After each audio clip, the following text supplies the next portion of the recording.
Comme à tous les lundis, on parle finance ce matin avec les bons conseils et plus précisément ce matin, c'est avec Bernard. Salut Bernard. Bonjour, bon matin, messieurs. Bernard. Comment ça va? Ben, ça va bien. Ouais. Très bien. Donc là, ce matin, tu voulais nous parler d'assurance invalidité. Premièrement, sur quel angle tu vas l'aborder ça? Parce que c'est quand même assez large comme... Oui, puis tu sais... Comme, on va dire quoi? Programme? Exact, puis c'est une priorité, vous l'avez souvent entendu, on l'a souvent dit aussi, c'est la première assurance qu'on doit avoir. Dans le fond, une assurance invalidité, pourquoi? Ben, c'est la priorité. Rendu là, si t'as pas ton salaire, logiquement, c'est ton assurance vie, ton assurance maladie grave, etc. Si t'as pas d'argent qui rentre, comment tu vas payer tes trucs? Donc, il faut que tu manges, il faut que tu te loges. Exact. Fait que, tu sais, une fois que ton assureur est ton salaire est très bien assuré, tu sais, on peut se dire, bon, OK, est-ce que j'ai besoin de d'autres assurances? Fait que c'est un peu cet aspect-là qu'on va discuter ce matin. Puis je vais y aller très, très sommairement en parlant de l'assurance salaire, de l'assurance invalidité crédit. Pourquoi, tu sais, que ça vaut la peine de faire des mises à jour? Parce que comme toutes les autres rencontres qu'on a fait, quand on parle des déplacements, comment c'est important de revoir son conseiller, de voir son planificateur, voir qu'est-ce que je dois faire, est-ce que je dois évoluer, est-ce que je dois placer plus? Puis chaque période de notre vie a des aspects particuliers concernant l'investissement. Ben, c'est le même principe aussi pour notre assurance salaire, parce que votre salaire d'aujourd'hui versus le salaire que vous allez avoir dans 10 ans, il n'est pas censé être le même. Là. Pour ça que c'est important, justement, de faire la fameuse mise à jour. Puis c'est vraiment un des gros thèmes. Oui. Intéressant. Ben, c'est une priorité. Puis de temps en temps, on s'entend. Là, personne n'est excité à aller rejouer dans ses contrats d'assurance. C'est de mais la en même paperasse, temps, c'est un peu un mal nécessaire. On en a de besoin. Puis, tu sais, on a présentement quelques-uns de nos clients qui sont en invalidité. Puis, tu sais, il y a des clauses tellement importantes que des fois, tu peux avoir complètement oublié. Ça t'a peut-être convaincu lorsque tu as acheté le contrat, quand tu as pris l'assurance, mais après 2, 3 ans, 4 ans, 5 ans, ça se peut très bien que cette clause-là, tu t'en souviennes plus. Non, parce qu'il y a tellement de petites clauses différentes aussi. Oui. Puis on va se le dire, l'assurance invalidité, c'est que c'est tellement large, justement, que l'invalidité, c'est pas juste, mettons, tu te pètes une jambe. Là. Il y a tellement d'autres opportunités d'avoir accès à cette assurance-là que ça vaut la peine. Puis, tu sais, une des premières choses qu'on va discuter, c'est le délai de carence. Combien de temps es-tu prêt à attendre avant d'avoir les premiers dollars? Tu sais, on s'entend, plus la compagnie va payer rapidement, ben ça a un coût en conséquence. Si j'ai des 0 jours de délai de carence, c'est que ça paie dès la première journée. Les chances que la compagnie ait à payer des indemnisations, à un moment donné, sont près de 100%. Là. Puis plus j'étire, ben plus ça diminue la prime. Mais la première question qu'on voit, puis souvent la première position des clients, c'est « Ah, ça coûte trop cher ». Mais si tu n'as pas les moyens de priver ton salaire pendant 30 jours, ben rendu là, c'est ça qui va déterminer ton délai de carence. Puis dépendamment, qu'est-ce que j'ai comme dette, qu'est-ce que j'ai comme couverture peut-être à mon travail, ben ça va évoluer, ça. Ça se peut que je sois très patient parce que j'ai une centaine de mille dans mon CELI qui est tout le temps disponible. J'ai à peu près pas de dette. Tu sais, moi, sincèrement, les 90 premiers jours, même les 120 premiers jours, même si j'ai juste un salarié, j'ai juste l'assurance emploi, j'arrive très bien. Après ça, ça se compliquerait. Bon, ben super, on a un délai de carence plus long, ça réduit la prime, puis on couvre plus le long terme. Mais à l'inverse, c'est sûr que ça prend pas mal chaque dollar qui rentre pour que ça l'arrive, même si je suis couvert au travail avec mon assurance salaire, là, que ça me donne mon 66 et 2 tiers, le maximum qu'on a le droit d'avoir, là, ben ça se peut qu'il m'en manque quand même. À ce moment-là, on peut se retourner vers des assurances crédit, donc qui va, en cas d'invalidité, qui va payer des dettes, ton hypothèque, ton véhicule.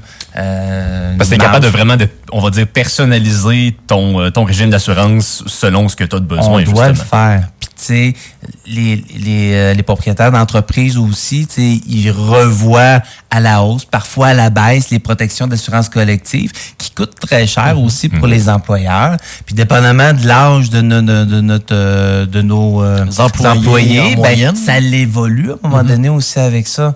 Donc, à un moment donné, tu sais, les employés, oui, parfois l'employeur va le payer à 100%. Des fois, il y a une partie qui est couverte par l'employé. Fait que des fois, les employés eux-mêmes trouvent là, ça commence à coûter cher. Donc, comment qu'on va rééquilibrer ça, c'est en faisant des mises à jour, puis en réévaluant qu'est-ce qu'on a, puis c'est quoi mon besoin réel. Mon salaire a doublé. J'ai la même couverture au personnel depuis le début, puis mon salaire a doublé. Ça se peut-tu que ça ne fit plus? Bien entendu, ça ne fit plus. Fait que de revoir à la hausse et quelque chose qu'on doit prendre pour acquis, pas pour acquis plutôt, mais en connaissance, c'est que quand que je veux réaugmenter une couverture, à chaque fois, c'est avec test d'assurabilité. Donc, ça se peut très bien que si tu ne sois pas au même niveau non plus. Là. Exact. Si c'est passé 6 mois entre les deux, ça se peut qu'il n'y ait pas grand changement, mais si c'est passé 3 ans, ça se peut-tu que maintenant, tu fais de la haute pression, que tu as eu une blessure à une épaule, que tu as eu d'autres trucs. Donc, des choses qui peuvent se mettre en place dès le départ. On appelle ça de l'assurance, c'est de la garantie d'assurabilité future. Ça veut dire que peu importe ce qui t'est arrivé, la compagnie ne te reposera pas de questions, puis ils vont te reprendre donc ça, pour une augmentation.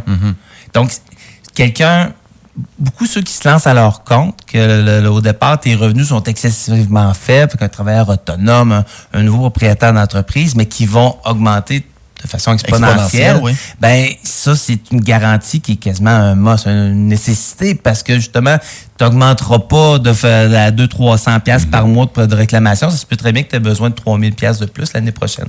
Donc, c'est quelque chose qu'on peut prévoir. Mais est-ce que ça va changer quelque chose sur le coût de l'assurance en soi, d'avoir, mettons... Il va augmenter la protection. Oui, ça va augmenter, mais où qu'on a souvent des arrêts puis des difficultés, des embûches, c'est justement avec l'assurabilité du client. OK, ouais. Est-ce qu'il y a quelque chose qui est arrivé qui peut faire en sorte, puis ça peut être beaucoup de trucs, là. Oui, au niveau de la santé, au niveau accident, des blessures, ça peut même être de quoi de familial, que ton père a eu un cancer, ton père a 50 ans, il a eu un cancer de la prostate. Oh, une famille proche, c'était-tu le premier, c'était-tu le deuxième? Ouais, il a fait son 3e AVC. Il y a beaucoup de choses qui peuvent faire en sorte que l'assurabilité parte, ton assurabilité. Donc, de la couvrir dès le départ, c'est bien.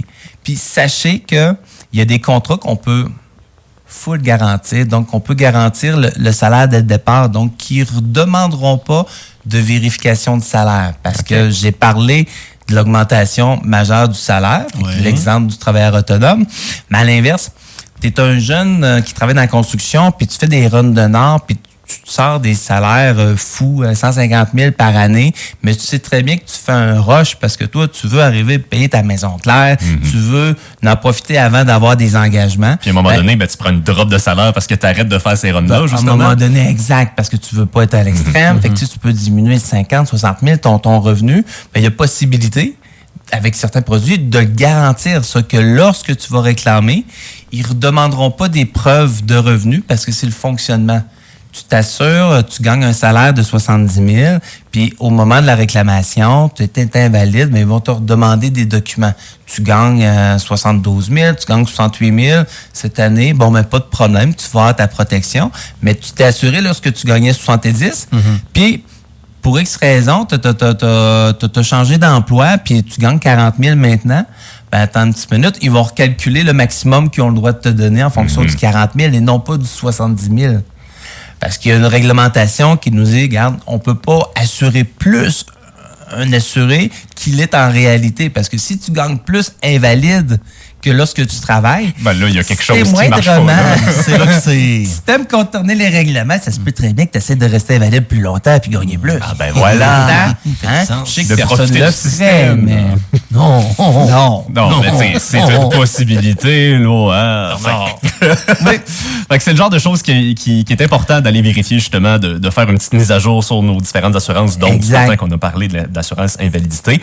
Quelque chose qui est possible en prenant rendez-vous, justement, chez vous, avec les bons conseils. Oui, puis de valider tout ce qu'il y a. Des fois, on en prend tellement, parce que aux achats de véhicules, de maisons, des fois, c'est vendu un peu vite sur le coin de la table. On a besoin que ça se règle, on passe à autre chose. Oui, puis on s'en rappelle même pas qu'on les a. Donc, remettre à jour, c'est une priorité. Ouais, parfait. Donc, desbonsconseils.com pour plus d'infos. Prendre rendez-vous aussi. Vous pouvez, ils peuvent vous appeler, se présenter en personne aussi, j'ose croire. Mais sinon, vous appelez sans prendre rendez-vous, ça va être plus safe, un petit peu l'autre. Exact. Merci beaucoup, Bernard, encore une fois. Puis on se dit à dans 2 semaines. Merci les boys, ça va être 3 semaines. Ah, c'est vrai, c'est la semaine prochaine, c'est férié. Oui, l'action de grâce. Je l'oublie tout le temps, celle-là. Ça en vient assez vite, là. Salut, Bernard. Salut les boys. Desbonsconseils.com vous a été présenté par Éric Veilleux et son équipe située au 135-25 boulevard Lacroix à Saint-Georges. De la naissance d'un enfant au transfert d'un patrimoine, différentes stratégies s'offrent à vous. Parce que chaque situation financière est unique. Vous devez vous assurer d'en tirer le maximum. Notre équipe d'expérience est là pour vous donner les bons conseils dont vous avez besoin. Communiquez avec nous au 228-72-24 ou desbonsconseils.com.